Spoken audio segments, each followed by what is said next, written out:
Assalamualaikum warahmatullahi wabarakatuh. Alhamdulillahi rabbil alamin. Wassalatu wassalamu ala sayyidina Muhammadin sayyidil mursalin imamil muttaqin wa ala alihi wa sahbihi ajma'in, amma ba'du. Yang saya hormati dan sama-sama kita hormati Ketua Masjid Darrahman Bapak Wahyu, juga pada para ustadz, bil khusus Ustadz Reza, bapak-bapak, ibu-ibu yang berbahagia. Alhamdulillah, kita bersyukur pada Allah Subhanahu wa taala di malam hari ini, dan pun kita mensyukuri nikmat-nikmat yang Allah berikan, wabil khusus nikmat iman dan nikmat Islam. Dengan kedua nikmat itu kita bisa melakukan aktivitas ibadah di dalam bulan suci Ramadan ini. Semoga Allah Subhanahu wa taala memberikan kita keridhaan dan naungan cintanya kepada kita semua. Salat beriring salam mari kita sampaikan kepada junjungan Nabi besar kita Muhammad sallallahu alaihi wasallam. Allah berfirman dalam Al-Qur'an dalam surah Al-Maidah 35.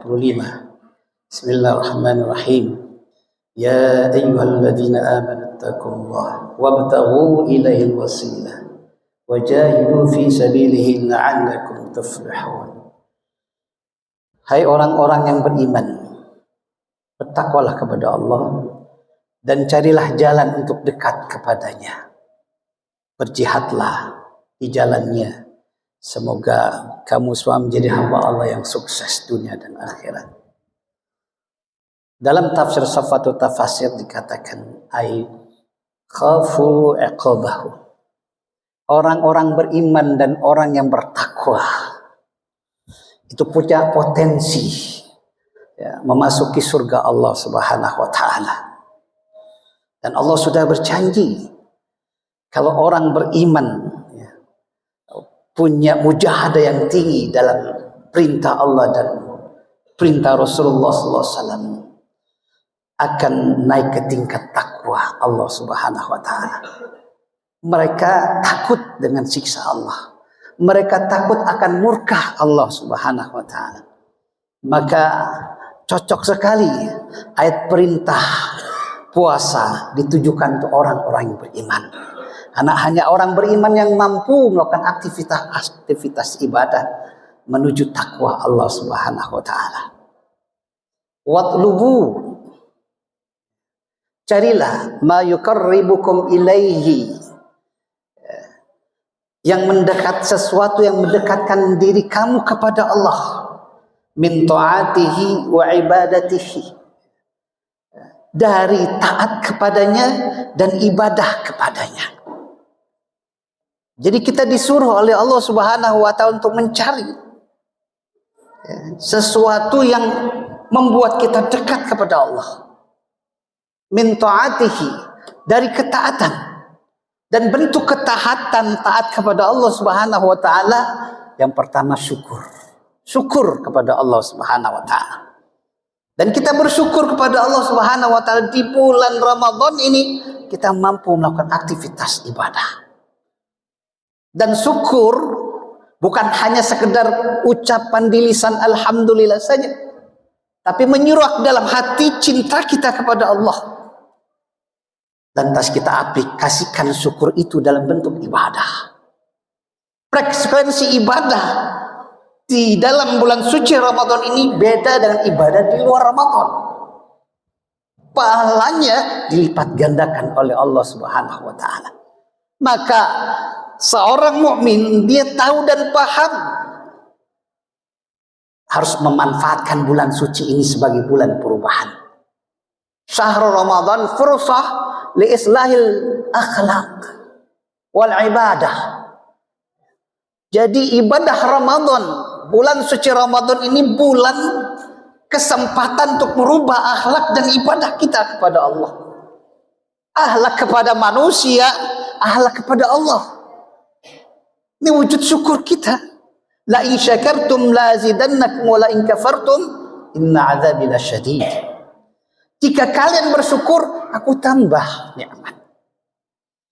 Maka doa kita panjatkan rasa syukur kita kepada Allah. Allah akan tambah, Allah kabulkan doa kita. Makanya alhamdulillah yang hadirin ini bentuk syukur kita kepada Allah Subhanahu wa taala. Salat tarawih kita bentuk syukur kita kepada Allah. Buka bersama bentuk dari syukur kita kepada Allah. Dan sahur bersama dilanjutkan dengan subuh berjamaah, mendengarkan tausiah, itu bentuk syukur kita kepada Allah. Dan ini adalah wadah Ramadan ini untuk kita menjadi hamba Allah bersyukur. Setelah Ramadan 11 bulan nanti kita lakukan rasa syukur itu terus menerus.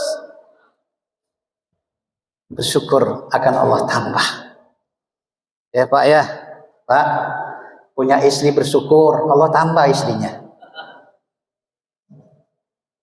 Ya, jangan nikah lagi lah. Ya. Jadi syukur. Yang kedua sabar. Sabar bentuk dari ketaatan kepada Allah. Kita menjaga lisan kita di ibadah Ramadan. Kita menjaga mata kita di ibadah Ramadan. Kita menjaga hati kita di ibadah Ramadan. Marah dan emosi kita jaga. Maka Nabi katakan fala yarfuth wa la yajhal. Kalau kamu berpuasa, jangan berbuat bodoh, jangan berkata keji. Itu artinya apa? Bulan Ramadan bulan penggemblengan. Agar kita di 11 bulan nanti bisa dan mampu tidak berkata keji dan berbuat bodoh. Udah selesai Ramadan, berarti boleh dong di 11 bulan. Tidak. Bulan Ramadan bulan pembelajaran, bulan perubahan bagi umat Islam ini. Dan kita jadikan Ramadan cuma seremonial ibadah saja.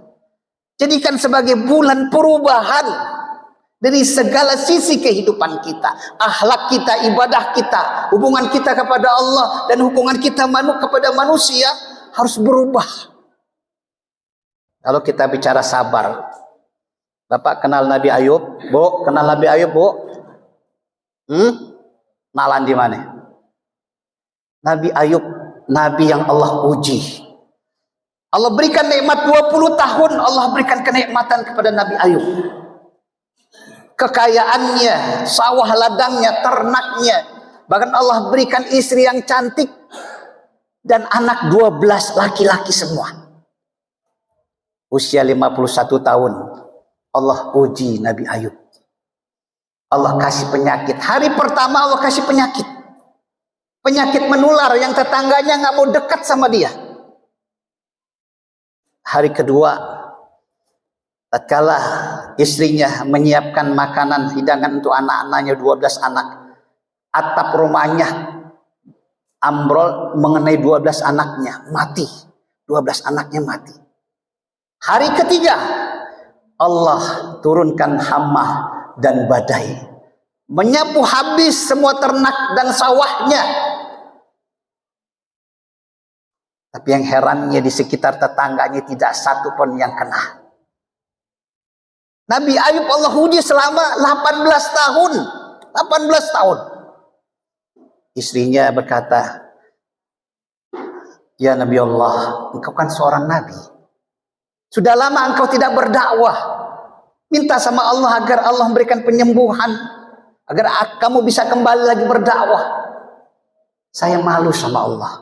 Malu, iya. Allah berikan kenikmatan 20 tahun. 18 tahun Allah berikan kesengsaraan, kesulitan sama saya. Saya malu sama Allah. Mintanya malu sama Allah. Setelah itu pas 20 tahun beliau minta sama Allah agar disembuhkan. Allah bilang, "Hai Ayub, hantakan kakimu ke bumi." Dihantakan 3 kali, keluar mata air, beliau mandi di situ, selesai sudah ujiannya.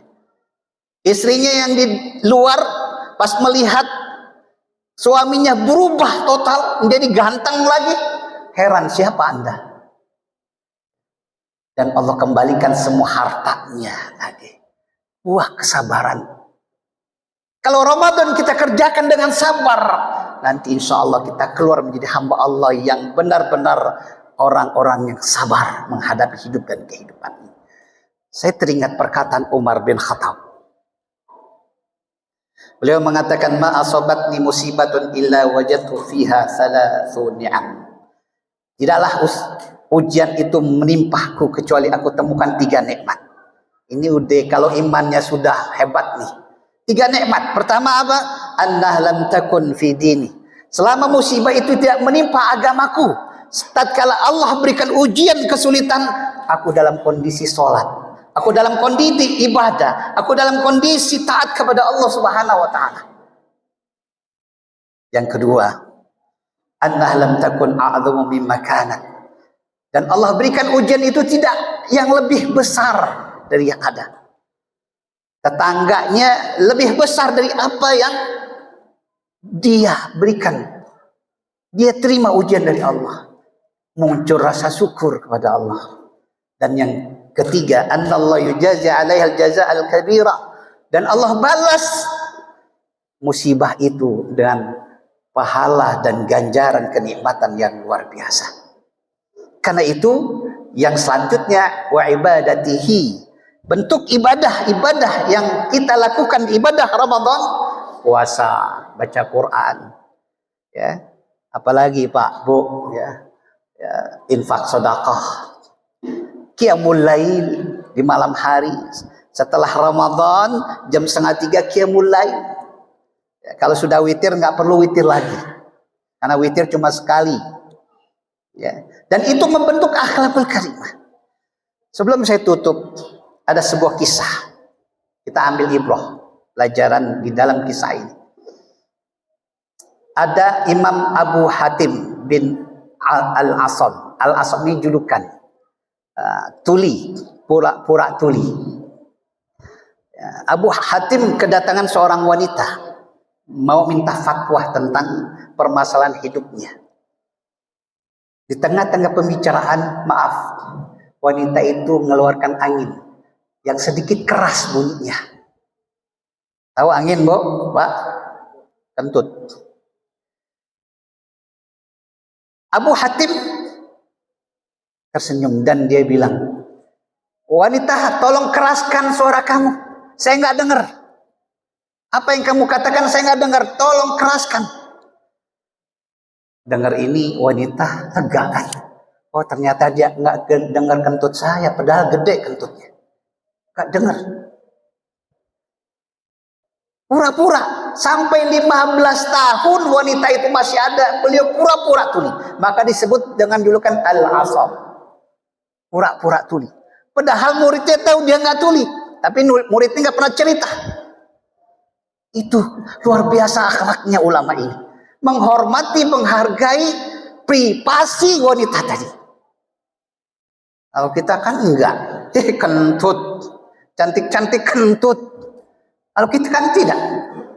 Makanya kata Nabi, man satara musliman, barang siapa yang menutupi aib orang muslim, satarahullahu yaumal qiyamah, Allah akan tutup aibnya nanti di yaumil qiyamah. Jangan buka keburukan orang lain, jangan. Apalagi diceritain, oh tadi cantik orangnya kentutnya gede. Ya. Itu aib, Masya Allah, luar biasa. Sampai 15 tahun setelah itu meninggal wanita itu, beliau kembali lagi normal, tidak tuli lagi. Semoga ibadah Ramadan yang kita lakukan di tahun ini membentuk kita menjadi hamba Allah yang menjadi hamba yang bertakwa kepadanya. Assalamualaikum warahmatullahi wabarakatuh.